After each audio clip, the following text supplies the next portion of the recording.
Assalamualaikum warahmatullahi wabarakatuh. Alhamdulillahirabbil alamin wassalatu wassalamu ala asrofil anbiya'i wal mursalin wa ala alihi washabihi ajmain. Puji syukur sama-sama kita panjatkan kepada Allah Subhanahu wa taala yang mana pada hari ini kita telah diberikan kesehatan dan kesempatan sehingga sama-sama dapat berkumpul di ruangan yang mulia ini. Kemudian selawat serta salam kita sanjungkan kepada penghulu kita Nabi besar Muhammad SAW. Selanjutnya ini adalah diseminasi budaya positif mewujudkan pendidikan yang berpihak pada murid. Ini adalah webinar kita hari ini. Kemudian yang saya hormati kepada Bapak Kepala Sekolah, kemudian juga yang saya hormati semua Dewan Guru yang telah berhadir di ruangan yang mulia ini. Selanjutnya sebagai pembuka acara akan kita persilahkan kepada Bapak Kepala Sekolah. Kepada Bapak kita persilahkan. Terima kasih. Assalamualaikum warahmatullahi wabarakatuh. Terima kasih. Jadi kami berharap di sini selaku pimpinan sekolah dengan Bu Mariana yang tampil mewujudkan pendidikan yang berpihak pada murid, kita dengarkan sama-sama. Sekilas saja informasi saya sampaikan bahwa ciptakanlah lingkungan sekolah ini berpositif, budaya positif, saling menghargai, saling membantu, saling mendorong. Seperti itu murid di depan sebagai pemimpin, di tengah merangkul, di belakang mendorong, kan gitu ya. Nah, inkarsu segala macam itu. Di depan kita sebagai pemimpin, di tengah merangkul anak-anak itu, di belakang dorong, kamu akan jadi seperti saya ke depan. Oke? Ini yang saya buka untuk wacananya, lebih lengkapnya sama Bu Mariana nanti. Saya kiri wabillahi taufiq hidayah. Assalamualaikum warahmatullahi wabarakatuh.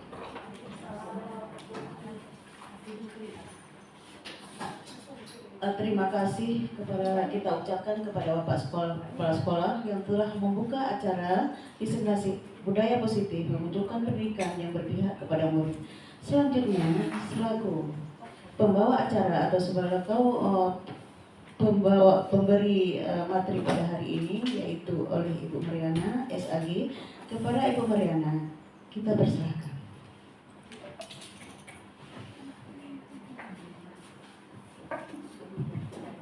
Bismillahirrahmanirrahim. Assalamualaikum warahmatullahi wabarakatuh. Puji syukur kepada Allah.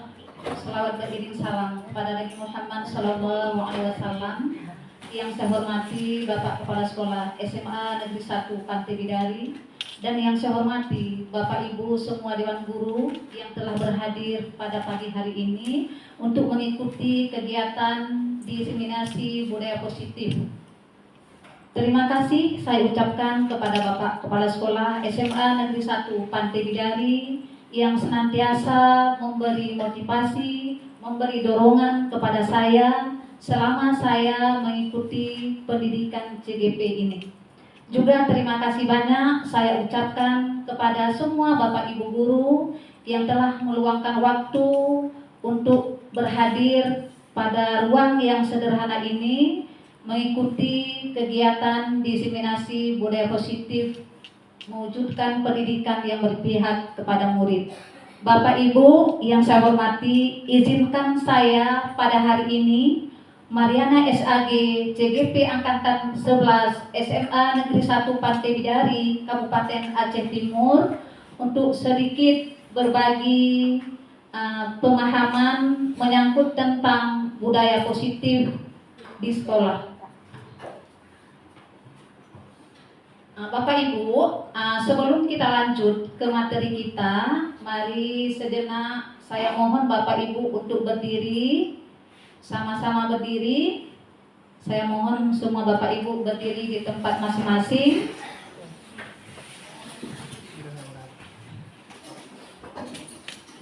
Bapak Ibu mohon mendengarkan dan mengikuti gerak benda. Jangan mengikuti apa kata saya. tapi ikutilah gerak benda yang saya pegang dengan menggerakkan anggota tubuh. Dapat dipahami Bapak Ibu? Ikuti gerak benda, jangan mengikuti kata saya. Dapat dipahami?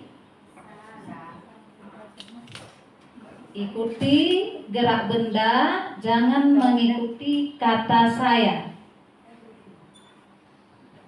Kiri, kanan, kiri, kanan, atas,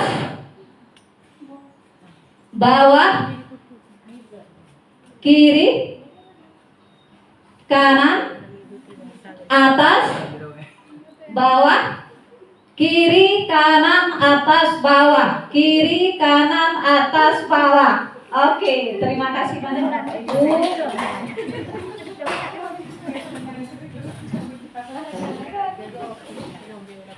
Baiklah Bapak Ibu, pada hari ini sedikit saya akan membagi pemahaman bersama Bapak Ibu tentang beberapa item. Yang pertama, disiplin positif. Kemudian motivasi, hukuman, dan penghargaan. Selanjutnya keyakinan kelas. Selanjutnya kebutuhan dasar manusia. Terus 5 posisi kontrol dan segitiga restitusi.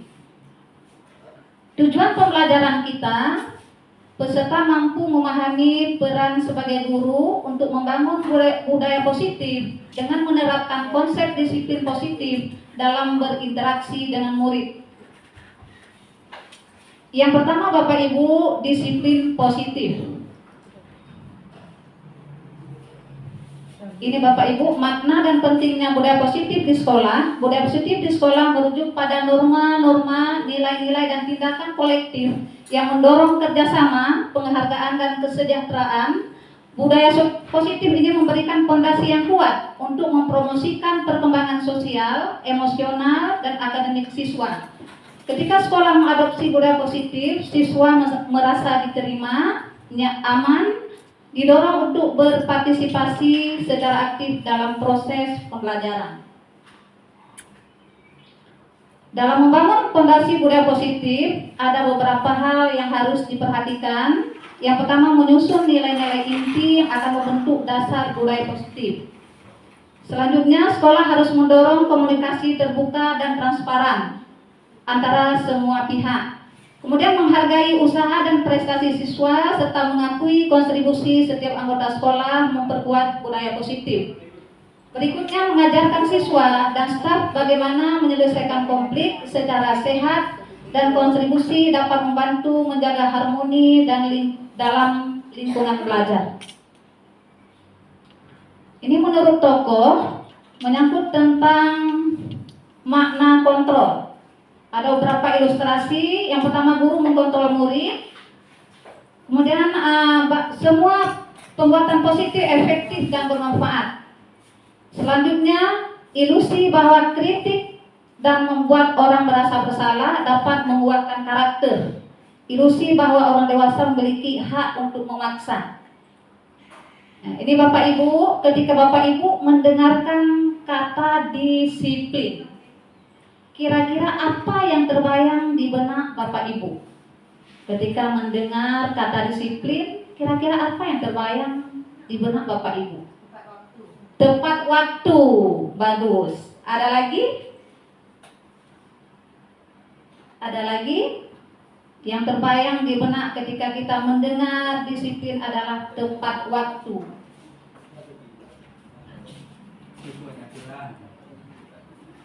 Budaya positif merupakan perwujudan dari nilai-nilai atau keyakinan universal yang diterapkan di sekolah. Umpamanya di sekolah kita, setiap pagi kita menunggu siswa dengan kita menerapkan 3S. Salam, sapa, senyum. Itu sudah kita terapkan. Kemudian setiap pagi di hari Jumat, itu kita selalu membaca Yasin bersama murid-murid kita. Lalu di setiap 15 menit Jam pertama kita membaca beberapa ayat dari ayat suci Al-Quran. Menurut tokoh pendidikan yaitu Ki Hajar Dewantara menyatakan di mana ada kemerdekaan disitulah harus ada disiplin yang kuat.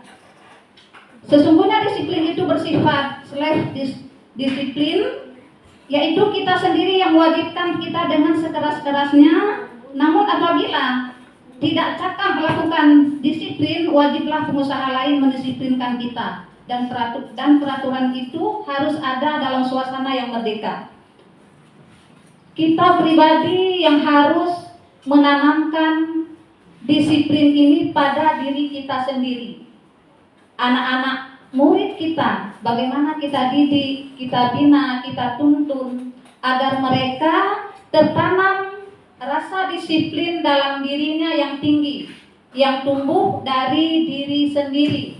Begitu juga dengan Bapak Ibu pendidik. Ini disiplin ini harus kita sendiri yang menanamkan pada pribadi kita. Menyangkut tentang disiplin. Kemudian apabila murid-murid kita belum mampu menerapkan disiplin ini harus ada tuntunan, arahan, bimbingan dari kita selaku guru atau pendidik. Begitu pula dengan kita selaku pendidik. Apabila ada 1-2 pendidik yang belum tertanam sifat disiplin dalam pribadinya, ini penguasa atau yang berwenang berhak membimbing, berhak mengatur supaya si pendidik ini tumbuh dengan sadar rasa disiplinnya. Sebagai pendidik, tujuan kita dalam menciptakan anak-anak yang memiliki disiplin diri sehingga mereka bisa berperilaku dengan mengacu kepada nilai-nilai kebaikan universal. Nilai-nilai kebaikan universal seperti yang sudah saya sampaikan barusan, antara lain ketika siswa berjumpa dengan gurunya, dia memberi salam, berjabat tangan, saling bertegur sapa. Tujuan mulia daripada penerapan disiplin positif adalah agar terbentuk murid-murid yang berkarakter, berdisiplin, santun, jujur, peduli, bertanggung jawab, dan merupakan pembelajar sepanjang hayat sesuai dengan standar kompetisi kelulusan yang kita harapkan. Jadi yang kita harapkan kelulusan yang bagaimana? Tentu yang pertama yang beriman, bertakwa, berakhlak mulia, punya skill anak-anak lulusan yang kita harapkan. Selanjutnya Bapak Ibu, motivasi. Nah, kira-kira motivasi itu apa kira-kira? Menurut tokoh Dian Gazen, bentuk motivasi perilaku manusia ini ada 3 Bapak Ibu. Yang pertama menghindari ketidaknyamanan atau hukuman. Itu bentuk motivasi perilaku manusia yang pertama. Yang kedua mendapatkan imbalan atau penghargaan dari orang lain. Selanjutnya yang ketiga menjadi orang yang mereka inginkan dan menghargai diri sendiri dengan nilai-nilai yang mereka percaya. Ini yang pertama menghindari ketidaknyamanan. Nah, bagaimana? Orang yang seperti ini, yang perilakunya menghindari ketidaknyamanan, mereka biasanya akan bertanya, kalau saya tidak melakukan, tidak mengikuti disiplin yang sudah diterapkan, kira-kira apa yang akan terjadi sama saya? Ini orang seperti ini, dia melakukan disiplin karena menghindari ketidaknyamanan. Selanjutnya yang kedua mendapatkan imbalan atau penghargaan dari orang lain. Ada juga yang melakukan disiplin karena mengharapkan imbalan atau penghargaan dari orang lain. Nah, tingkat motivasi ini lebih setingkat daripada motivasi yang pertama. Itu orang seperti ini dia melakukan disiplin karena mengharapkan pujian orang lain. Bagi mereka penting karena Adakah mengharapkan hadiah, pengakuan atau imbalan? Umpamanya datang cepat karena ingin dipuji oleh Bapak Kepala Sekolah, datang tepat waktu, biar dibilang sama kawan guru yang rajin. Atau ada sesuatu yang kita harapkan dari pujian orang lain. Ini menjadi orang yang mereka inginkan dan menghargai diri sendiri dengan nilai-nilai yang mereka percaya. Inilah motivasi yang paling bagus, yang bersifat intrinsik, yang tumbuh dari diri kita sendiri. Ini motivasi ini tumbuh dari diri kita sesuai dengan nilai-nilai yang kita yakini. Apa nilai-nilai yang kita yakini itu? Umpamanya kita datang tepat waktu karena menyadari itu suatu kewajiban yang harus kita lakukan karena kita mengambil hak penuh. Tentu kewajiban harus kita laksanakan. Atau kita meyakini nilai-nilai yang sudah kita yakini tentang keimanan kita. Kalau kita tidak melaksanakan tugas dengan sebaik-baiknya, ini tentu mendapat konsekuensi dari Allah. Kita menerima hak yang penuh. Mari Bapak Ibu kita renungkan dari 3 motivasi barusan. Kira-kira kita berada di posisi mana? Ini. Bila di sekolah Anda tidak ada peraturan yang mengharuskan guru datang tepat waktu dan tidak ada surat teguran bagi guru yang datang terlambat, dan tidak ada atasan yang memuji Anda, apakah Anda akan datang tepat waktu untuk mengajar murid-murid Anda? Ini kira-kira bagaimana Bapak Ibu? Ini kira-kira bagaimana? Mari kita renung masing-masing kita. Tidak ada aturan, tidak ada yang menegur, tidak ada yang memuji. Apakah kita akan datang tepat waktu sesuai aturan yang diharapkan? Ini bagaimana kira-kira?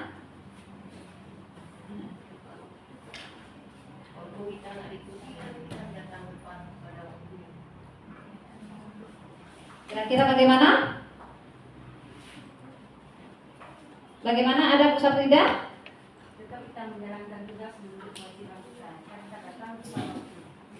Tetap kita menjalankan tugas, datang tepat waktu. Berarti ini motivasi yang kita jalankan sudah tumbuh dari diri kita sendiri. Bukan lagi dorongan dari luar, tapi tumbuh dengan penuh kesadaran dari kita sendiri.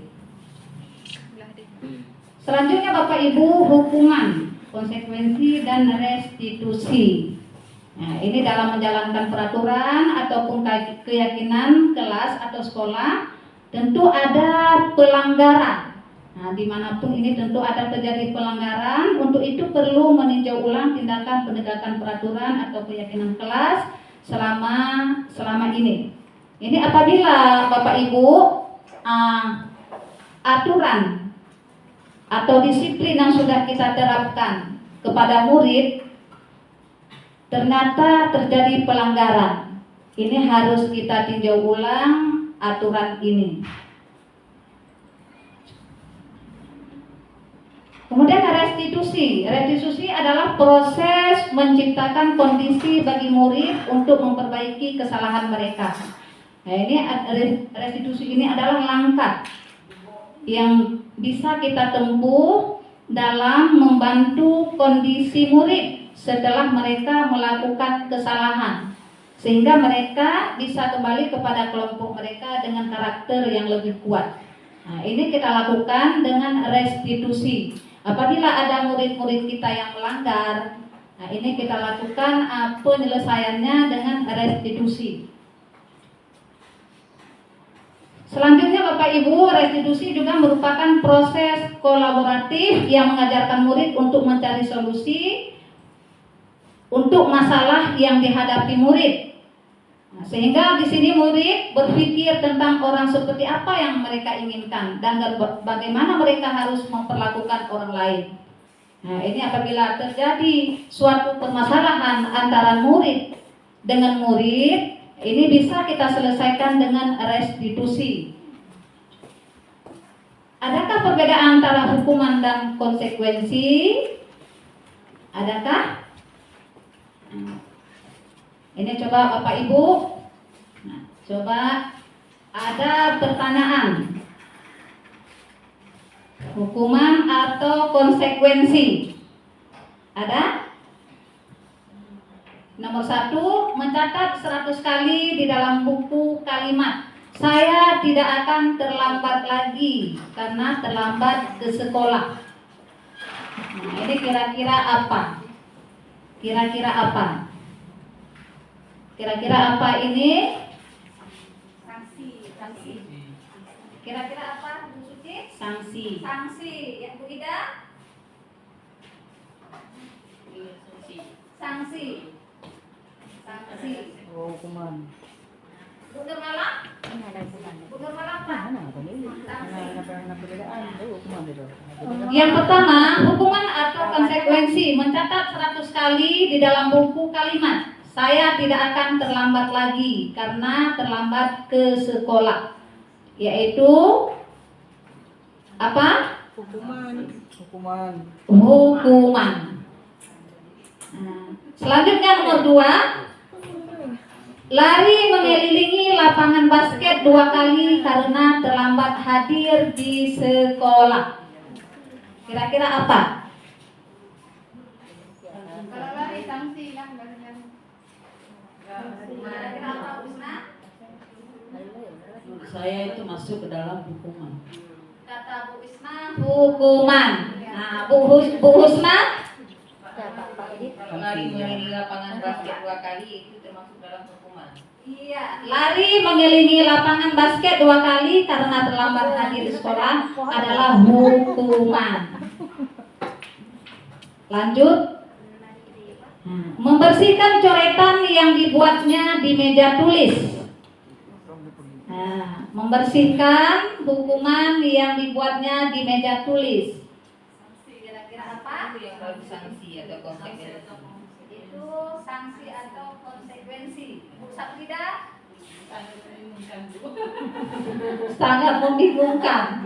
Nah, membersihkan coretan yang dibuatnya di meja tulis. Konsekuensi.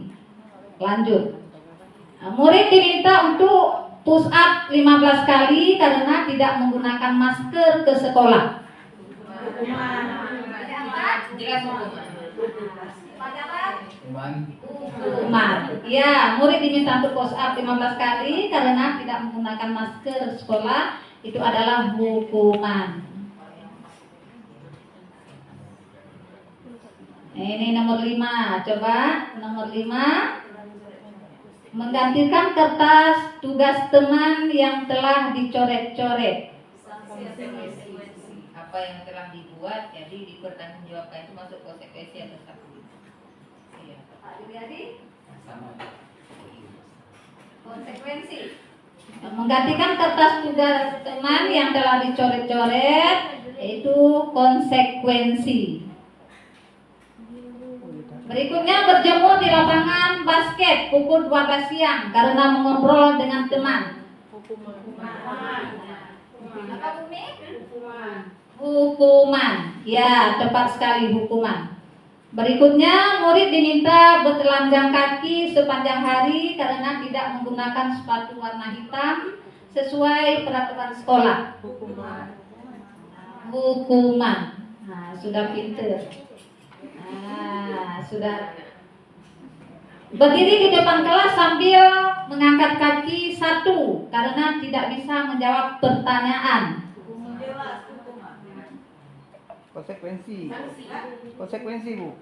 Apa ini? Konsekuensi.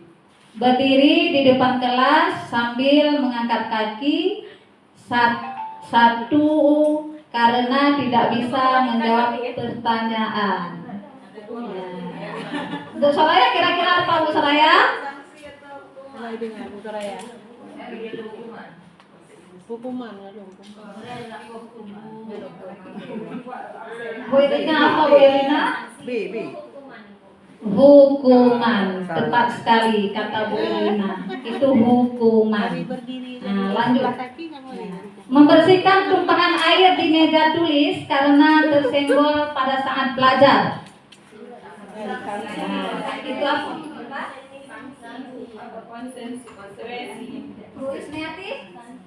Sanksi. Membersihkan tumpahan air di meja tulis karena tersenggol pada saat belajar, yaitu konsekuensi. Nah, terus yang terakhir, kehilangan 10 menit jam istirahat untuk mengerjakan tugas karena terlambat datang dan tertinggal pelajaran selama 10 menit. Itu kira-kira apa? Konsekuensi. Ya, tepat sekali. Ini Bapak Ibu, hukuman tidak terencana. Hukuman bersifat tidak terencana atau terjadinya tiba-tiba. Anak atau murid tidak tahu apa yang akan terjadi dan tidak dilibatkan. Hukuman bersifat satu arah dari pihak guru yang memberikan, dan murid hanya menerima suatu hukuman tanpa melalui suatu kesepakatan atau pengarahan dari pihak guru. Baik sebelum atau sesudahnya, hukuman yang diberikan bisa berupa fisik maupun psikis. Disakiti, murid terasa disakiti oleh suatu perbuatan atau kata-kata. Nanti dari 10 item tadi, kita sudah melihat mana yang termasuk dalam kategori hukuman, mana yang sudah masuk dalam konsekuensi. Selanjutnya konsekuensi, Bapak Ibu. Konsekuensi ini sudah terencana atau sudah disepakati, sudah dibahas dan disetujui oleh murid dan guru. Ini konsekuensi. Umpamanya kita masuk kelas, ketika ada siswa yang datang terlambat. Nah, ini kita buat kesepakatan dengan siswa. Ini kalau minggu depan ada yang terlambat, kira-kira apa yang kita lakukan? Kita bermusyawarah dengan murid untuk menyelesaikan suatu permasalahan. Kalau kata murid, Bu, kalau nanti ada yang datang terlambat, diberi satu soal. Jadi kalau kita memberikan satu soal bagi siswa yang terlambat, itu namanya konsekuensi. Karena sudah kita sepakati, kita sudah bermusyawarah dengan murid. Sedangkan yang tadi di soal ada kita suruh push up. Adakah itu masuk dalam konsekuensi? Pernahkah kita menyepakati dengan siswa atau murid? Itu terjadi tiba-tiba. Atau kita menyuruh dia lari mengelilingi lapangan, itu datangnya tiba-tiba. Atau kita suruh membersihkan WC. Nah, ini Bapak Ibu, hukuman, untuk hukuman sesuatu yang menyakitkan harus terjadi. Karena tiba-tiba tadi, nah ini tentu menyakitkan. Selanjutnya tidak nyaman untuk murid untuk jangka waktu panjang. Murid korban tidak mendapat keadilan, murid akan tersakiti. Ini adalah hukuman. Kemudian bisa-bisa murid ini berperilaku pasif agresif meningkat. Karena kita tadi memberi hukuman kepada murid tanpa kita sepakati, si murid ini dia merasa marah, merasa tersakiti, bahkan dendam dalam hati.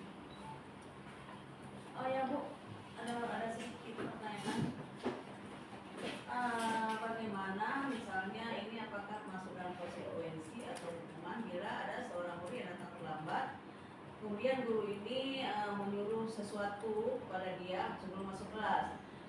Misalnya kita suruh bersihkan rumput. Ternyata dia pilih sendiri, saya siram tanaman aja. Tapi dia dengan senang hati melakukannya tanpa ada rasa sakit hati, tanpa ada rasa ini, tapi dia bisa dengan senang hati dia melakukannya. Apakah ini termasuk dalam hukuman juga atau masuk ke dalam konsekuensi? Nah, tadi ada murid yang terlambat, lalu kita menyuruh bersih-bersih. Tapi dia pilih sendiri, misalnya saya nyiram tanaman aja. kita menyuruh dia bersih-bersih atau menyiram tanaman atas keinginan dia sendiri. Nah, tadi kita harus melihat Bapak Ibu, kalau hukuman itu datangnya tiba-tiba, kalau konsekuensi sudah kita sepakati bersama murid. Nah, ini siswa ini datang terlambat, lalu kita memberi hukuman kepada dia membersihkan tanaman atau membersihkan WC. Ya, walaupun atas keinginan dia sendiri, ya, ini masuk ke dalam hukuman, Bu. Tapi bagaimana juga caranya?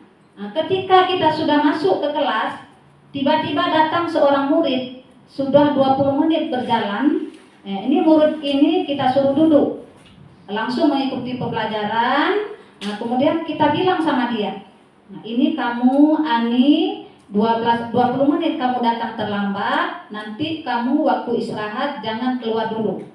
Nah, kerjakan tugasmu selama 20 menit yang kamu datang terlambat tadi. Itu konsekuensi. Nah, nanti kita sepakati bersama murid.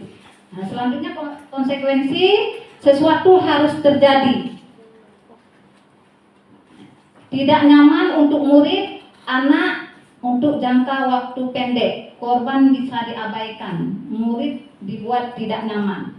Setiap konsekuensi, walaupun kita sudah menyepakati dengan murid, tetap murid merasa tidak nyaman. Jadi bagaimana langkahnya? Yang harus kita tempuh yaitu restitusi. Nah, restitusi ini merupakan pilihan. Ada langkah yang kita terapkan untuk menyelesaikan permasalahan murid. Nah, yang restitusi ini yang pertama menguatkan untuk murid atau anak dalam jangka waktu panjang. Nah, setelah kita lakukan restitusi ini, anak akan mengingat selalu. Nah, permasalahan yang dia lakukan pelan-pelan akan berubah menjadi suatu kebaikan.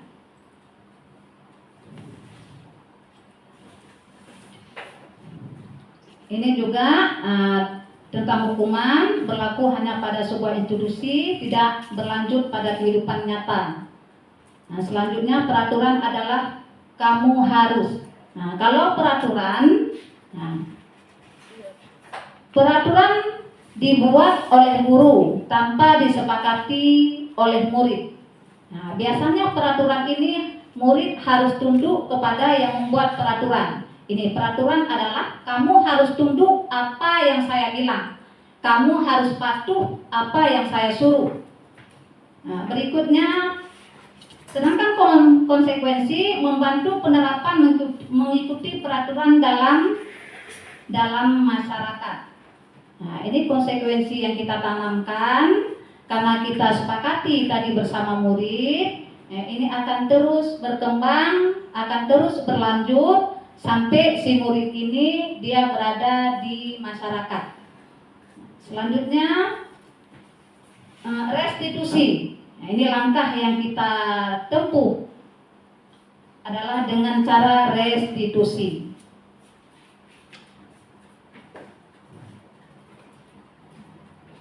Kemudian hukuman ini awas kalau dilakukan lagi ya. Nah, ini nilai kebaikannya negatif. Nah, sedangkan konsekuensi ini netral. Kita sudah menyepakati tadi bersama murid. Nah, di positif, apakah hal ini yang sesungguhnya ingin kamu lakukan? Di sini kita melakukan dialog antara kita seorang pendidik dengan murid yang sedang berada dalam permasalahan.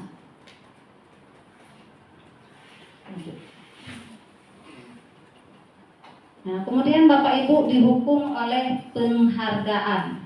Nah, ini menurut tokoh Al-Fikon mengemukakan baik penghargaan maupun hukuman adalah cara-cara mengontrol perilaku seseorang yang menghancurkan potensi untuk pembelajaran yang sesungguhnya. Ini menurut tokoh ini, penghargaan maupun hukuman adalah merupakan perilaku yang menghancurkan potensi pembelajaran yang sesungguhnya.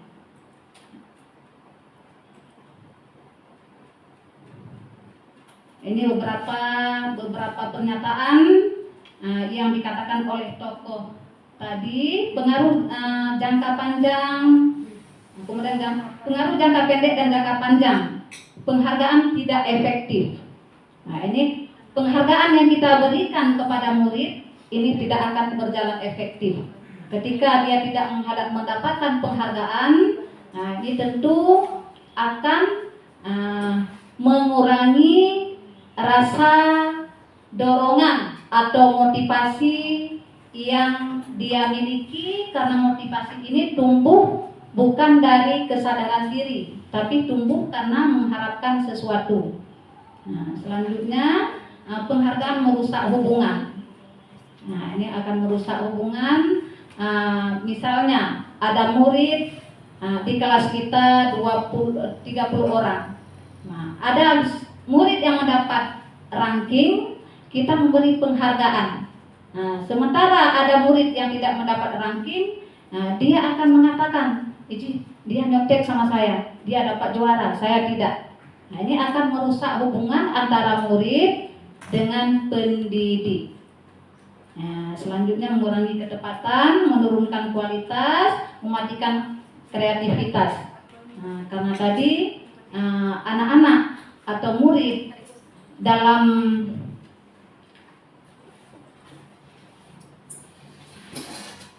mendapatkan apresiasi atau kreativitas, dia tidak mendapatkan, ini akan menurunkan kreativitas murid tersebut.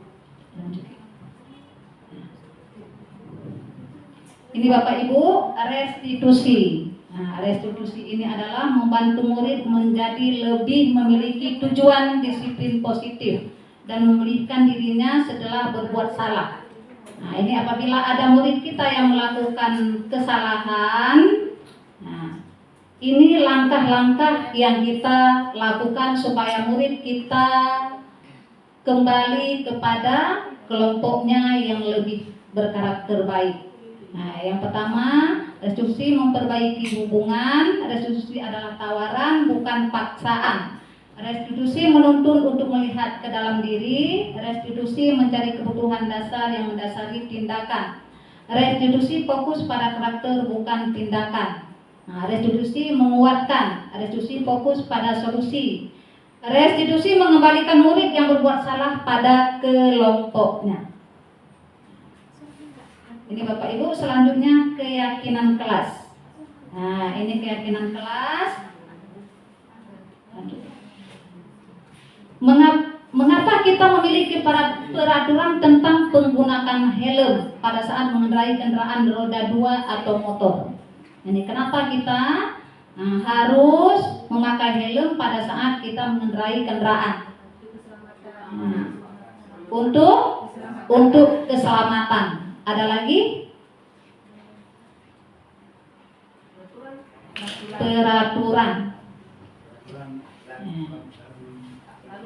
Peraturan lalu lintas.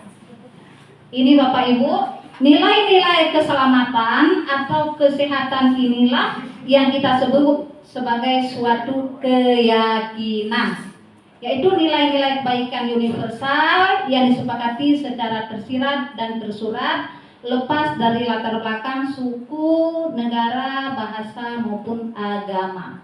Jadi tadi kita memakai helm saat mengendarai kendaraan, nilai keselamatan atau kesehatan.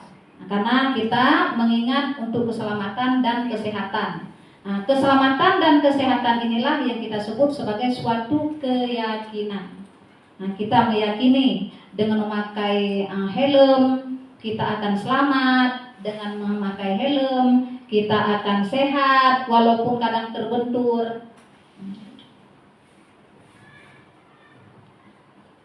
Ini Bapak Ibu, jadi untuk menerapkan atau menciptakan kebaikan yang kita harapkan kepada murid-murid kita, yang pertama kita membuat daftar kebaikan yang telah disusun bersama. Ini di dalam kelas bersama murid kita, kita membuat nilai-nilai kebaikan. Mana nilai-nilai kebaikannya? Saling menghormati, datang tepat waktu, tidak berbicara saat guru mengajar. Kemudian nilai-nilai kebaikan yang sudah kita terapkan bersama ini kita jadikan perhatian utama. Kita minta curah pendapat dari siswa. Ini tentu siswa bermacam-macam pendapat keluar dari mereka. Selanjutnya kita sempurnakan daftar nilai-nilai kebaikan yang utama dalam kelompok. Baru kita membuat suatu poster yang isinya adalah nilai-nilai keyakinan kelas. Ini Bapak Ibu, pembentukan keyakinan kelas di sekolah atau kelas. Keyakinan kelas bersifat lebih abstrak daripada peraturan yang lebih rinci dan konkret. Kalau peraturan misalnya datang tepat waktu. Datang tepat waktu, itu peraturan. Peraturan dibuat oleh sekolah atau pihak yang berwenang tanpa disepakati. Sedangkan keyakinan disiplin. Datang tepat waktu, disiplin atau komitmen. Selanjutnya keyakinan kelas berupa pernyataan-pernyataan universal. Jadi nilai-nilai kebaikan yang kita sepakati bersama murid. Kita selanjutnya kita terapkan di lingkungan kelas atau sekolah. Semua warga sekolah hendaknya ikut berkontribusi dalam pembuatan keyakinan kelas lewat kegiatan curah pendapat. Jadi masing-masing kelas, Bapak Ibu, kita buat keyakinan kelas dengan kita libatkan semua murid. Kita minta pendapat murid. Dan dari hasil pendapat murid kita ambil poin-poin baik, baru kita sepakati, kita jadikan menjadi keyakinan kelas. Ini Bapak Ibu. Ini contoh keyakinan kelas. Ini kelas rendah. Setiap anggota kelas perlu belajar. Setiap anggota kelas perlu senang. Setiap anggota kelas perlu melakukan tugas. Setiap anggota kelas perlu saling menghargai. Ini Bapak Ibu, berikutnya kebutuhan dasar manusia. Ini kebutuhan dasar manusia. Kita selaku manusia tentu memiliki kebutuhan. Ini ada 5 kebutuhan dasar manusia. Ini tidak cuma berlaku kepada murid, tetapi juga berlaku kepada kita semua manusia. Yang pertama, kebutuhan bertahan hidup. Itu kebutuhan dasar manusia yang ada 5 kebutuhan bertahan hidup. Yang kedua, kebutuhan akan kasih sayang dan rasa diterima. Selanjutnya, kebutuhan menjadi penguasaan. Lalu kebutuhan akan kebebasan. Yang terakhir, kebutuhan akan kesenangan. Coba, ini kebutuhan bertahan hidup. Misalnya, kita butuh kesehatan, rumah, sandang, pangan. Rumah, sandang, pangan. Ini semua kebutuhan dasar manusia. Yang kedua, kebutuhan kasih sayang dan rasa diterima. Jika Bapak Ibu berada di sekolah, tentu membutuhkan kasih sayang. Kasih sayang dari siapa? Itu baik dari teman, dari kepala sekolah, dari murid-murid kita. Kalau di rumah, dalam keluarga kita membutuhkan kasih sayang keluarga. Pasangan kita, teman kerja kita, bahkan termasuk binatang peliharaan kita. Kita butuh kasih sayang. Ketika kucing mendekat kepada kita karena sudah kita sayang dia, kita merasa nyaman, merasa senang. Selanjutnya, penguasaan. Kebutuhan ini menjadi kebutuhan berhubungan dengan kekuatan untuk mencapai sesuatu, menjadi kompeten, menjadi terampil, diakui atas prestasi dan keterampilan kita, didengarkan, memiliki rasa harga diri. Ini penguasaan. Jadi tentu kita manusia memiliki kepingin terampil, kepingin diakui, kepingin meraih prestasi yang bagus, kepingin memiliki rasa dihargai.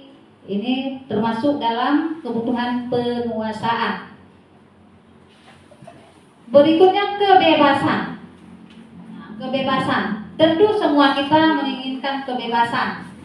Kebebasan memiliki pilihan dan mampu mengendalikan arah hidup seseorang. Anak-anak dengan kebutuhan kebebasan yang tinggi menginginkan pilihan, mereka perlu banyak bergerak. Ini kalau kita memperhatikan murid-murid kita, baik di kelas atau di rumah kita sendiri terhadap anak-anak kita sendiri. Jika anak-anak kita yang terlalu banyak bergerak, dia tidak mau selalu diatur, ini murid-murid kita ini dia membutuhkan tentang kebutuhan kebebasan. Lalu kesenangan. Ini Bapak Ibu tentu ada kesenangan. Bu Ida kira-kira apa? Nyanyi. Bu Ida kesenangannya menyanyi. Bernyanyi. Bernyanyi. Kalau malah memasak. Humor bercanda. Tidur.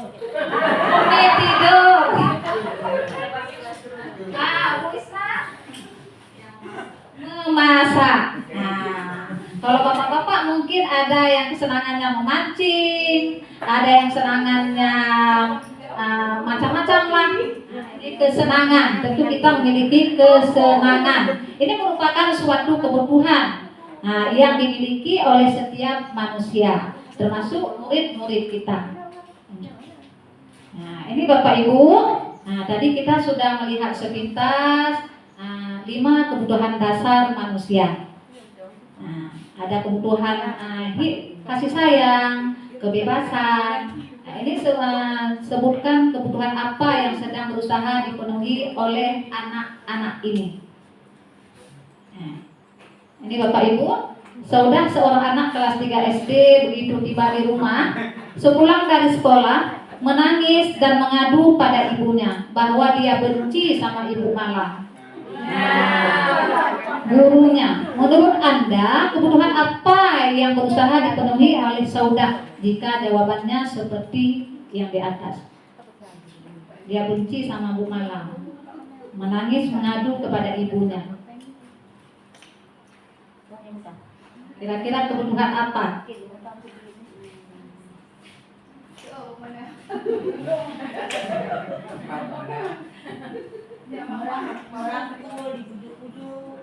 Kira-kira kebutuhan apa ini? Saya kasih bahagia itu kesenangan karena dia senangnya nyanyi. Malah nggak kasih nyanyi di kelas. Harusnya diarahkan ke nyanyi. Harusnya dinyanyikan ke nyanyi. Makanya si Saudah marah-marah sama Bu Mala. Tepat sekali kata Bu Irlina, itu kebutuhan kesenangan. Si Saudah nggak marah sama Bu Mala. Kemudian selanjutnya ibu guru bilang aku tidak boleh bersenandung sewaktu mengerjakan tugas. Katanya kelas harus tenang, tidak ada suara, kan nggak seru jadinya. Ini kira-kira kebutuhan apa yang dibutuhkan?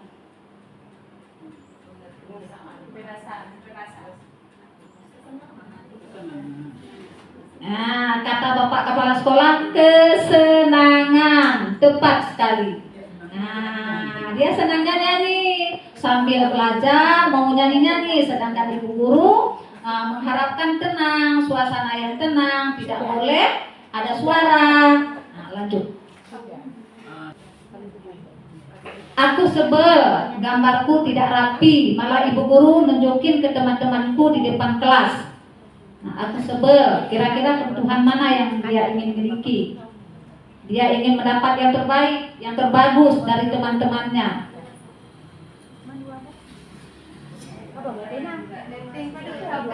Kira-kira? Aku sebel, gambarku tidak rapi, malah ibu guru nunjukin ke teman-temanku di depan kelas. Dia ingin dia lebih hebat. Berarti ini kebutuhan akan penguasaan. Lanjut. Aku bosan. Masa belajarnya cuma gitu-gitu aja, dengerin ibu guru saja. Nah, aku bosan. Masa belajarnya cuma gitu-gitu aja. Ya, tepat sekali Bu Ida. Kebebasan. Ini dia membutuhkan kebutuhan kepada kebebasan. Nah, berikutnya Bapak Ibu, 5 posisi kontrol. Nah, kita akan melihat di mana letak kita sebagai seorang pendidik dalam memberi suatu tindakan kepada murid-murid kita. Nah, 5 posisi kontrol ini, yang pertama penghukum. Apakah selama kita di sini menjadi seorang pendidik, kita berada di posisi penghukum, pembuat merasa bersalah, teman.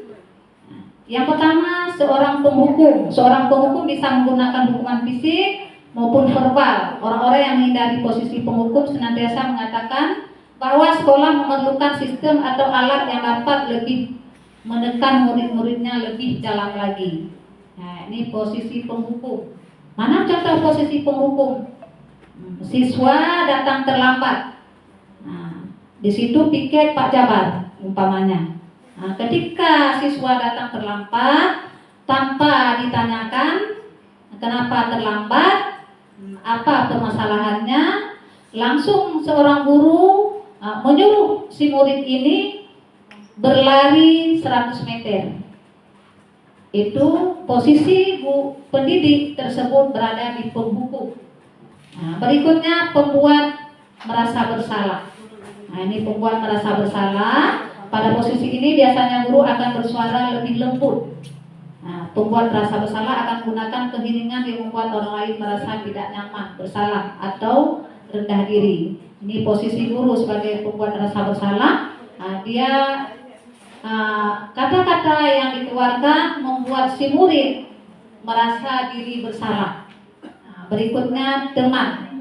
Nah, ini posisi kontrol seorang pendidik di posisi teman. Nah, bagaimana posisi teman? Nah, guru pada posisi ini tidak akan menyakiti murid, namun akan tetap berupaya mengontrol murid melalui persuasi. Posisi teman pada guru bisa negatif ataupun bisa positif. Nah, lanjut. Kemudian pemantau. Nah, pemantau. Posisi seorang pendidik di posisi pemantau. Pemantau selalu mengawasi. Pada saat kita menjadi pemantau, kita mengawasi dan bertanggung jawab atas perilaku orang-orang yang kita awasi. Nah, umpamanya murid kita. Murid kita ada yang sudah banyak alpa. Nah, lalu kita memantau dia melalui catatan harian, melalui absen kelas. Nah, itu kita memantau murid-murid kita selaku posisi pemantau. Kita memakai data-data. Nah, selanjutnya manajer. Nah, ini posisi terakhir. Manajer adalah posisi di mana guru berbuat sesuatu bersama dengan murid, mempersilakan murid mempertanggungjawabkan perilakunya, mendukung murid agar dapat menemukan solusi atas permasalahannya. Nah, seorang manajer telah memiliki keterampilan dan posisi teman maupun pemantau. Dengan demikian bisa jadi sewaktu-waktu tertentu kembali kepada kedua posisi tersebut. Nah, jadi posisi yang paling bagus yang dianjurkan kepada kita seorang pendidik untuk kita terapkan kepada murid-murid kita adalah posisi manajer. Nah, bagaimana posisi manajer ini? Nah, supaya lebih jelasnya, lanjut. Jadi ini posisi kontrol tadi ada 5. Supaya kita lebih jelas tentang posisi kontrol, mari sejenak kita nonton video ini bersama. Mari Bapak Ibu kita perhatikan.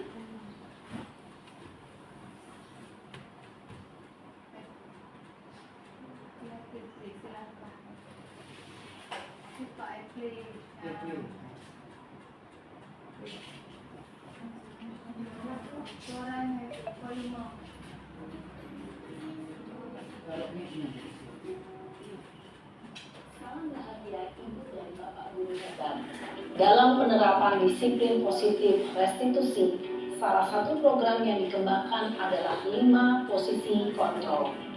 5 posisi kontrol dalam restitusi adalah proses perjalanan seorang pendidik agar dapat mengenali dirinya.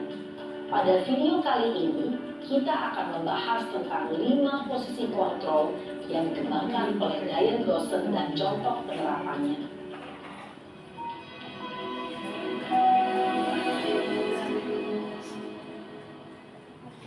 Lima posisi kontrol itu adalah 1. Posisi penghukum. 2. Posisi pembuat merasa bersalah. 3. Posisi teman. 4. Posisi pemantau atau monitor. Dan 5. Posisi manajer. Untuk lebih memahami kelima posisi tersebut, mari kita saksikan kasus Naren yang terlambat hadir 20 menit di sekolah dan melihat bagaimana kelima posisi kontrol dalam menghadapi masalah tersebut.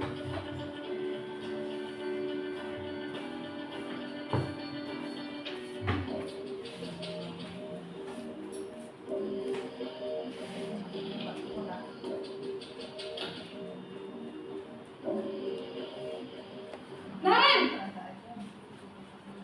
Sini kamu! Selamat pagi, Bu. Selalu terlambat. Kamu deh, pasti terlambat. Maaf, Bu. Saya Apa? Apa coba? Alasan kamu apa lagi? Kapan sih kamu tidak terlambat? Malas sekali ya kamu jadi anak.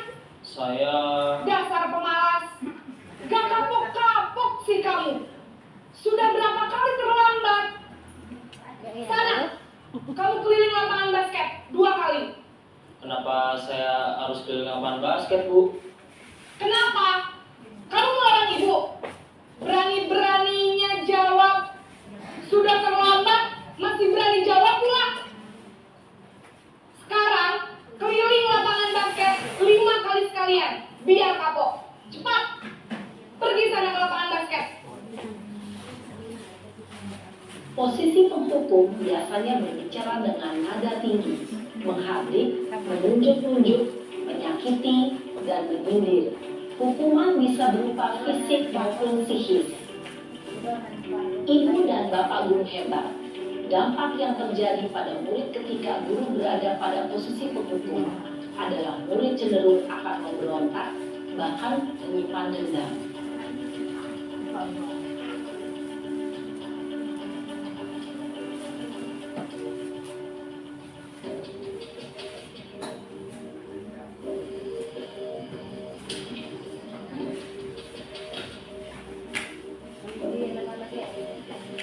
Naren!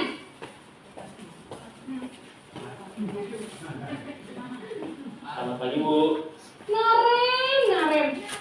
Kamu kenapa terlambat lagi, nak? Ya Tuhan, Naren. Kamu senang ya bikin ibu susah ya? Kalau kamu terlambat lagi, nanti ibu yang ditegur bapak kepala sekolah, nak. Disangka ibu tidak bisa membina kamu. Duh, gimana ini? Maaf, Bu. Duh, Gusti Naren. Kamu suka ya kalau ibu ditegur bapak kepala sekolah? Terus, sekarang ibu harus tulis apa ini di buku absen? Ini kamu sudah sering terlambat loh. Ibu harus apa coba? Maaf, Bu. Maaf sekali. Ya sudah, lain kali jangan bikin ibu susah lagi ya, nak ya. Ibu tidak akan kuat lagi kalau kamu begini terus. Bisa jantungan kalau ibu tegur bapak kepala sekolah. Sekarang cepat ke kelas. Maaf ya, Bu. Maaf sekali. Posisi pembuat rasa bersalah berbicara dengan nada tenang, cenderung lembut, namun kata-kata yang diutarakan membuat murid merasa menjadi orang yang gagal, memandang buruk dirinya sendiri, merasa tidak berharga, dan tidak sanggup membahagiakan orang lain. Ketika guru mengambil posisi pembuat rasa bersalah, murid akan menganggap dirinya yang bersalah dan ia akan menyimpan emosi negatif tersebut di dalam dirinya.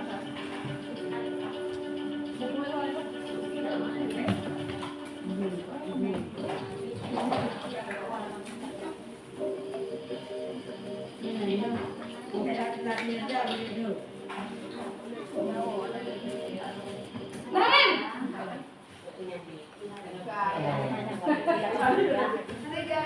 Selamat pagi Bu. Wah, sudah jam berapa ini nak? Terlambat lagi ya sayang.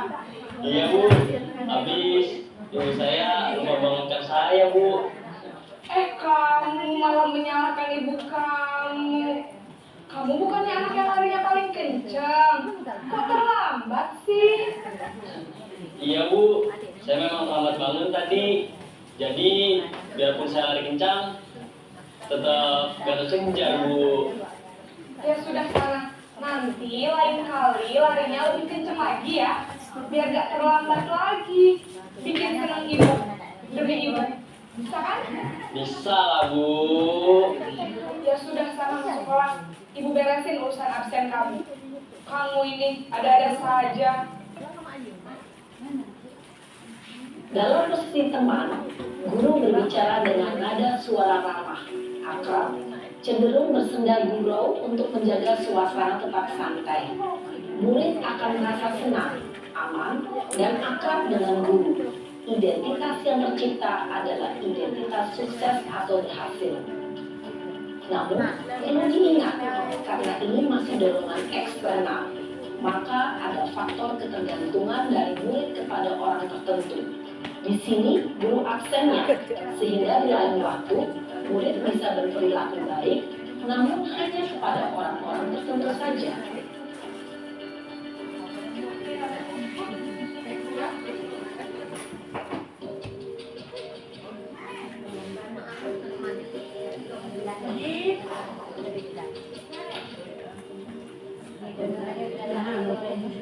Naren!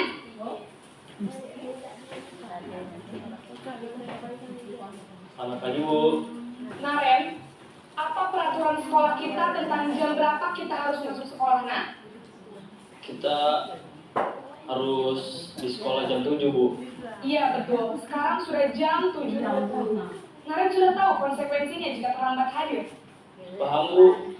Saya harus tinggal kelas pas jam istirahat selama 20 menit. Iya benar, konsekuensinya demikian. Jadi nanti jam 9.30 pas istirahat, kamu harus tinggal di kelas, kerjakan tugas tambahan untuk ketertinggalan kamu, ya? Baik Bu. Posisi pemantau mengandalkan penghitungan atau data untuk mengontrol murid. Guru mengarahkan murid berdasarkan peraturan dan konsekuensi.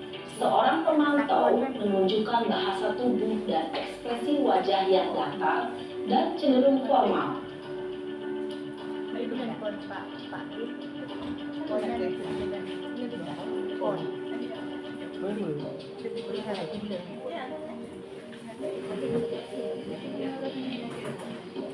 Tengah 28 sampai tengah 25. Naren!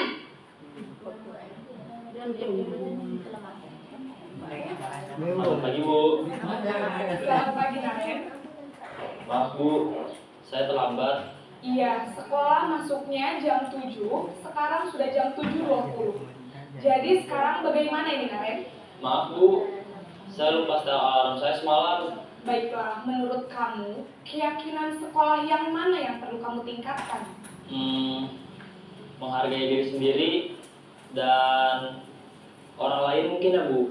Setuju. Jadi, apakah Naren meyakini prinsip saling menghormati tersebut? Iya Bu, saya meyakininya. Apakah Naren bersedia memperbaiki masalah keterlambatan ini? Bersedia Bu. Bagaimana kamu akan memperbaiki masalah keterlambatan ini? Saya akan coba untuk tidak lupa menyetel alarm saya Bu. Baik, kalau Naren lupa menyetel alarm di rumah, ada orang yang kira-kira bisa bantu mengingatkan tidak? Ada Bu, kakak saya, Kak Emma. Ada lagi selain Kak Emma? Selain Kak Emma, ada ibu saya. Baik, Jadi yang mengingatkan Naren adalah Kak Emma dan ibu kamu ya. Kira-kira akan mulai set alarm kapan nih Naren? Setelah pulang sekolah, akan segera saya lakukan. Baik, jadi Naren akan setel alarm untuk bangun besok pagi dan akan diingatkan oleh kakak dan ibunda Naren ya. Ada lagi yang mungkin perlu dilakukan Naren? Agar tidak terlambat bangun lagi. Tidak ada, Bu. Baik Naren, terima kasih untuk kerjasama kamu. Sekarang kamu perlu kembali ke kelas untuk belajar. Baik, Bu. Terima kasih. Posisi manajer adalah posisi kontrol yang disarankan untuk membimbing murid memiliki sikap disiplin yang positif, yaitu murid yang mandiri, bertanggung jawab, dan dapat memecahkan masalah. Tujuan dari posisi ini adalah agar murid dapat berefleksi atas tindakannya. Guru akan dengan tulus memberikan pertanyaan-pertanyaan bermakna, sehingga membuat murid dapat belajar dari kesalahannya dan mencari sebuah solusi untuk menyelesaikannya. Ibu dan Bapak guru hebat, setelah mengamati adegan kelima posisi kontrol tadi, kira-kira posisi mana yang paling ideal? Posisi mana yang dapat menunjang motivasi intrinsik murid?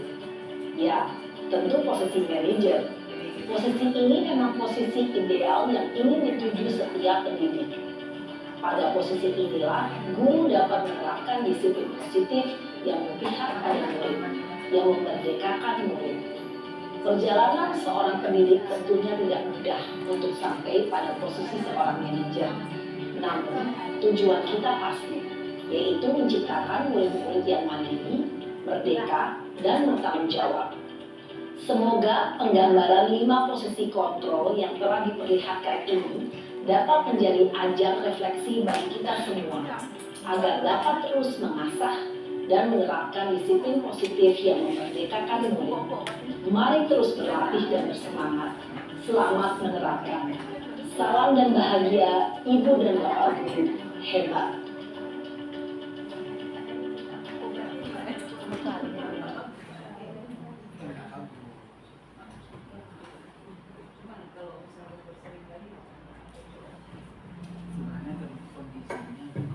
Bapak Ibu, dari gambaran video barusan, kira-kira di 5 posisi kontrol tadi kita berada di posisi mana?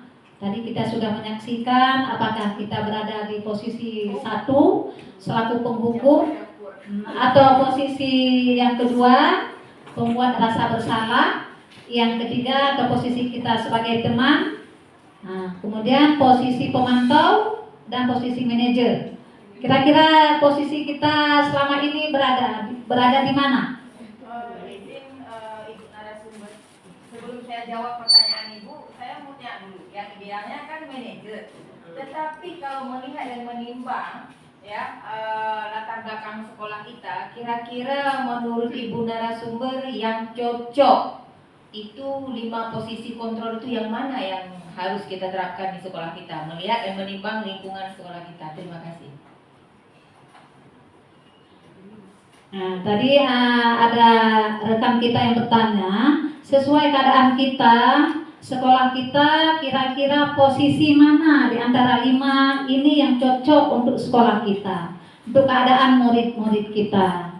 Ini Bapak Ibu, walau bagaimanapun keadaan murid ini dia adalah bibit, sedangkan guru itu petani.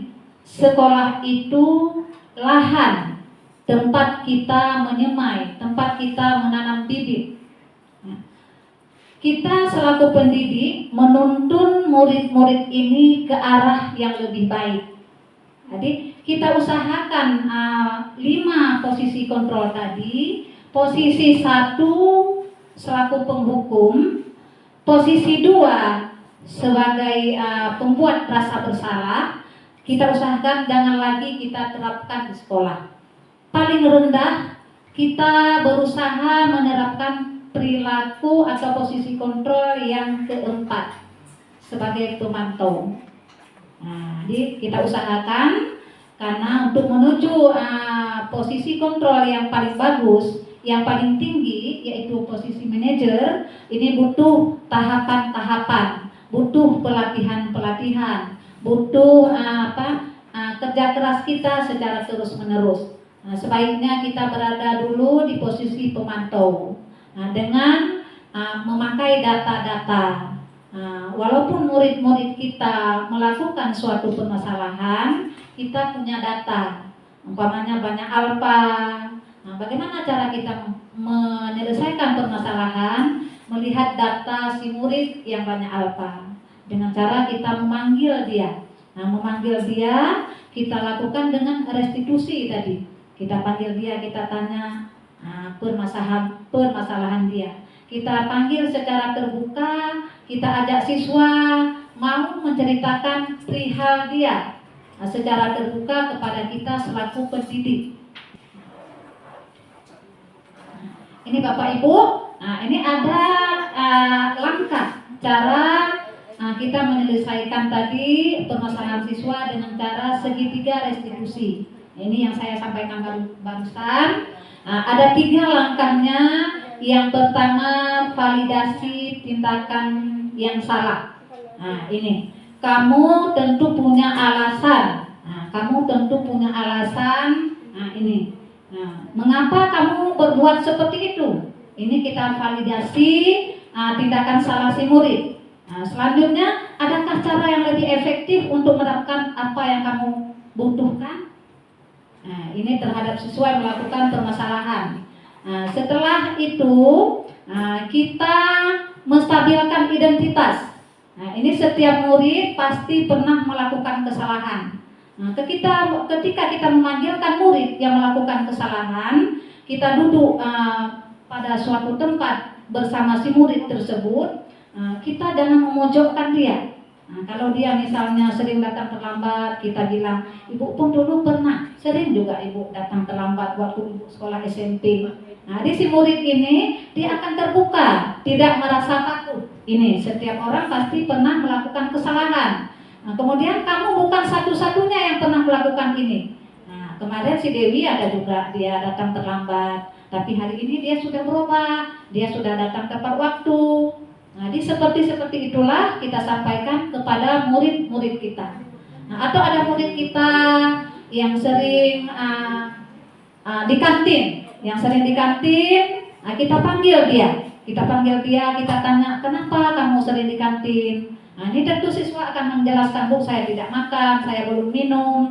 Nah, lalu apa kita bilang? Di menstabilkan identitas, kita bilang, ibu dulu waktu SMA juga kayak gitu, malah ibu lebih bakat lagi. Waktu ibu guru di kelas, ibu nggak masuk. Nah, dengan cara seperti ini, anak tidak merasa tertekan. Nah, murid tidak merasa takut kepada murid gurunya.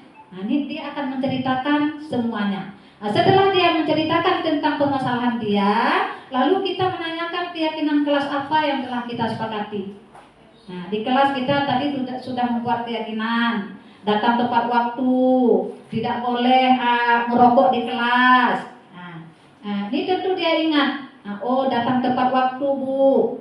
Nah, jadi menurut kamu datang tepat waktu itu penting atau tidak? Tentu siswa atau murid akan menjawab penting, Bu. Nah, kalau penting, kamu ingin menjadi orang yang seperti apa? Nah, Bu, saya akan menjadi orang yang lebih sukses, yang lebih rajin, yang lebih baik daripada hari-hari sebelumnya. Nah, seperti itu, Bu Husna. Nah, ini tadi sudah, segitiga restitusi, langkahnya ada 3, menstabilkan identitas, validasi tindakan yang salah, menanyakan keyakinan kelas.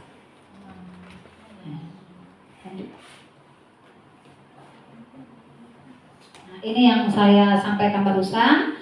Dalam meyakinkan si murid dengan cara mengatakan kalimat-kalimat ini. Nah, berbuat salah itu tidak apa-apa, tidak ada manusia yang sempurna. Nah, kemudian saya juga pernah melakukan kesalahan seperti itu. Kita bisa menyelesaikan ini. Nah, Bapak Ibu tidak tertarik atau Bapak atau Ibu tidak tertarik, siapa yang salah? Tetapi Ibu ingin mencari solusi tentang permasalahan yang kamu lakukan. Nah, apakah kamu sedang menjadi teman yang baik buat dirimu sendiri? Nah, Akhirnya kita berdiskusi bersama murid yang melakukan suatu permasalahan. Jadi Bapak Ibu, supaya lebih jelasnya tentang penerapan restitusi, mari kita menyaksikan bersama tentang penerapan segitiga restitusi melalui video ini. Mari. Salam dan bahagia Ibu dan Bapak guru hebat. Pada video kali ini kita akan membahas tentang salah satu program disiplin positif yang diterapkan di lingkungan sekolah yang dikenal dengan nama restitusi.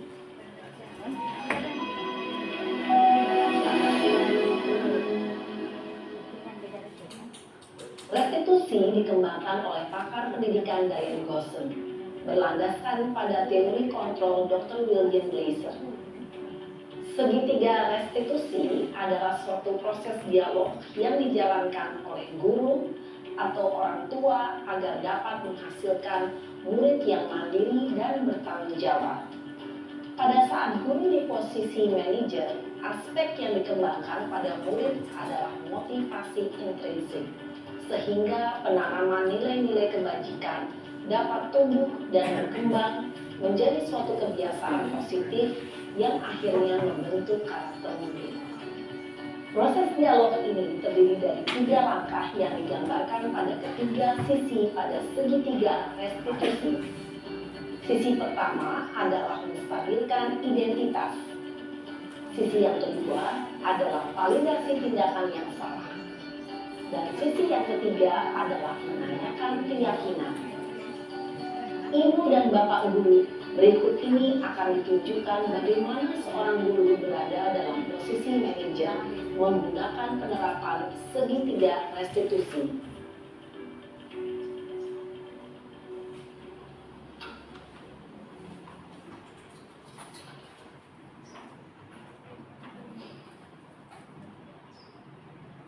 Siang Sarah. Siang Pak. Sudah lama nggak ketemu Sarah? Kenapa hari ini ada di sini? Kesel Pak, kesel banget.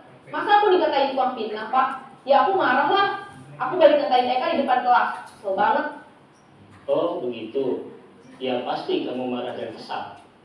Bapak juga akan marah apabila ada yang menuduh Bapak seperti itu. Kemudian pada saat itu kamu mau melakukan apa? Ya saya langsung ngatain Eka lah Pak. Kesel banget. Saya bentak-bentak dia di depan teman-teman lain. Oh begitu. Pasti kamu melakukan seperti itu karena suatu alasan tertentu kan? Iyalah, masa saya diam saja Pak? Ya saya bela diri lah. Masa saya dituduh tukang fitnah? Ya wajar lah. Mempertahankan harga diri itu sesuatu yang penting buat kamu. Untung kamu tidak bertindak lebih gegabah lagi. Hanya membentak-bentak. Iya Pak. Untung saya masih bersabar dan hanya membentak saja. Sudah gemes padahal. Saya pasti bela diri lah. Ya pasti ya. Tapi kamu memilih untuk tetap bertahan dan bersabar. Kamu memilih untuk tidak berbuat lebih parah lagi bukan? Iya. Nah, sekarang coba kita lihat lagi tindakan kamu yang bentak-bentak Eka di kelas. Tindakan kamu itu kira-kira sesuai dengan keyakinan kelas atau prinsip kamu tidak? Enggak lah Pak. Capek Pak jadi pemarah. Jadi keyakinan atau prinsip mana yang kurang sesuai dengan keinginan kamu? Ya, saya sebenarnya sangat menghargai orang lain. Mungkin saat itu saya menjadi emosi, jadi tidak menunjukkan sikap itu. Kamu meyakini tidak? Menghargai orang lain itu penting buat kamu. Yakinlah Pak. Iya, setuju. Kita harus saling menghargai. Namun, ada juga keyakinan yang kita sepakati yang perlu kita jalankan apabila kita sedang marah, bukan? Ya, saya bisa lebih proaktif, mulai dengan diri sendiri. Saya bisa jadi lebih bersabar, mengambil waktu jeda untuk berpikir mau apa selanjutnya. Kira-kira kamu bersedia memperbaiki masalah ini tidak? Bersedia Pak. Kalau kamu memperbaiki masalah ini, kamu akan menjadi orang seperti apa? Saya akan menjadi orang yang bertanggung jawab kali ya Pak. Dan senantiasa proaktif. Iya, menurut kamu bagaimana rasanya menjadi orang seperti itu? Ya nyaman lah. bangga bisa bersabar dan menahan diri. Baiklah kalau begitu. Yuk kita pikirkan bagaimana memperbaiki masalah ini.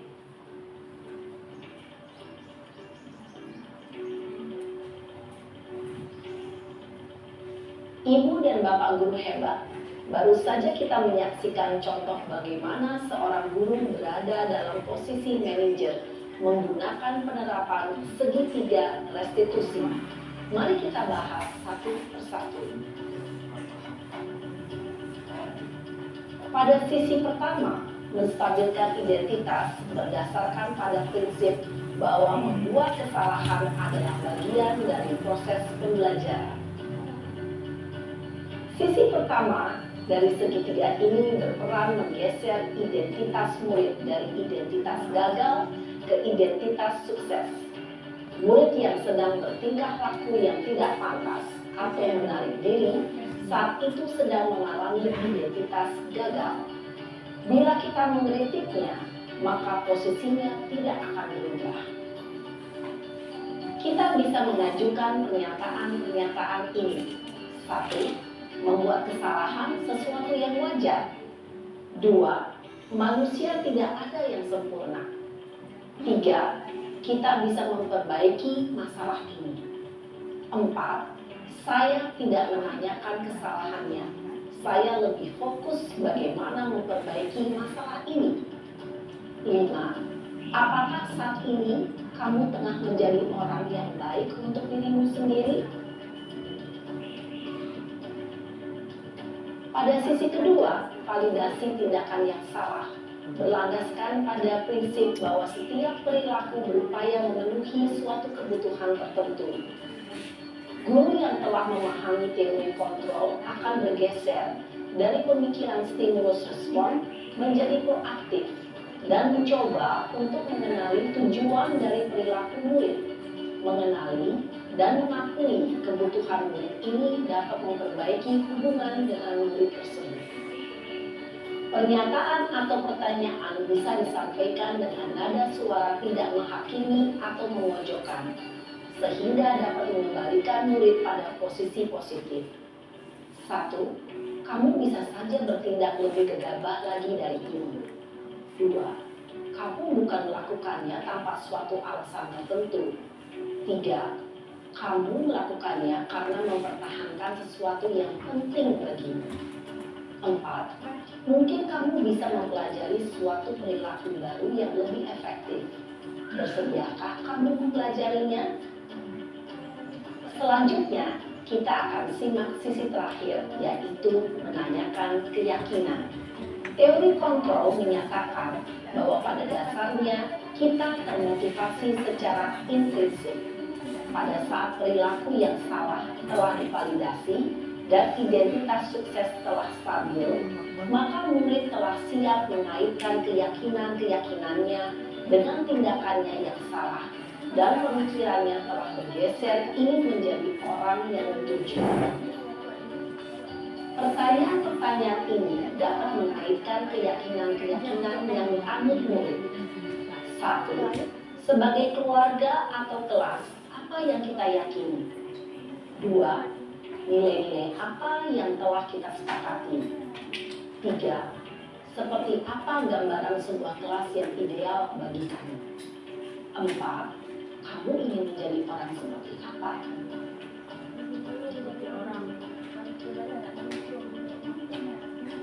Dalam menerapkan segitiga restitusi, perlu diperhatikan beberapa hal, yaitu 1. Perilaku yang salah perlu dikaitkan dengan nilai-nilai atau keyakinan-keyakinan yang telah disepakati atau dituju. 2. Kesediaan orang yang melakukan kesalahan untuk memperbaiki masalah. 3. Pemecahan masalah sebisa mungkin relevan atau memiliki hubungan dengan masalah yang ada. 4. Usaha. Perlu adanya suatu usaha perbaikan dari pihak yang membuat kesalahan. 5. Waktu. Perlu didedikasikan waktu dari pihak yang berbuat kesalahan. Tanyakan kapan akan mulai diberlakukan usaha untuk memperbaiki masalah. Dengan memahami struktur penerapan segitiga restitusi, diharapkan guru dapat menerapkan posisinya sebagai manajer dengan mengajukan pertanyaan-pertanyaan bermakna yang dapat membuat murid menjadi lebih percaya diri, bertanggung jawab, dan mandiri. Nah, ibu bapak guru perlu tidaknya mengikuti ketiga tahapan dalam segitiga restitusi bergantung pada ringan beratnya suatu permasalahan. Misalnya, bila permasalahan tersebut ringan, maka tidak perlu dijalankan secara berurutan. Bahkan bisa semudah menanyakan apa keyakinan yang kita sepakati. Dengan menjalankan segitiga restitusi, dengan mengajukan pertanyaan-pertanyaan bermakna, diharapkan murid menjadi kuat secara pribadi, dapat membuka wawasan murid agar dapat menyelesaikan permasalahannya sendiri, semakin percaya diri. Nah, di Bapak Ibu, demikianlah kegiatan kita pada hari ini. Tadi sebelum kita tutup, mohon bersabar Bapak Ibu, barang 3 menit lagi. Kira-kira setelah belajar kita bersama pada hari ini, kira-kira apa yang telah Bapak Ibu pelajari, bagaimana perasaan Bapak Ibu dengan mengikuti pembelajaran bersama ini. Kira-kira bagaimana perasaan Bapak Ibu? Ada Bu Husna? Bagaimana? Mungkin sedikit pencerahan ya, bagaimana kita menghadapi siswa dan tingkah lakunya. Mungkin ada perkembangan ilmunya dari Ibu narasumber. Terima kasih. Terima kasih Ibu Husna. Kemudian ini dari rekan kita lagi, kira-kira bagaimana perasaannya yang kita pelajari pada hari ini, apakah bermanfaat?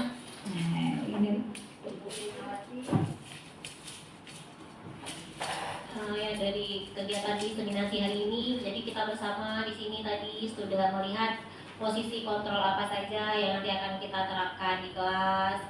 Selanjutnya kita juga sudah melihat tadi bagaimana praktik dari segitiga restitusi. Jadi di sini kita akan memancing anak-anak untuk menemui sendiri solusi dari permasalahan yang sedang mereka hadapi. Ya, demikian saja Bu Mbak. Terima kasih banyak kepada Ibu Linawati. Bapak Ibu, mengingat waktu, kita akhiri belajar kita bersama. Namun sebelumnya saya mengucapkan terima kasih banyak kepada Bapak Kepala Sekolah yang selalu setia mendampingi setiap ada kegiatan yang dilakukan oleh kami guru-guru SMA Negeri 1 Pantai Bidari. Juga saya mengucapkan ribuan terima kasih banyak kepada semua Bapak Ibu guru yang dengan sabar mengikuti acara ini sampai dengan selesai.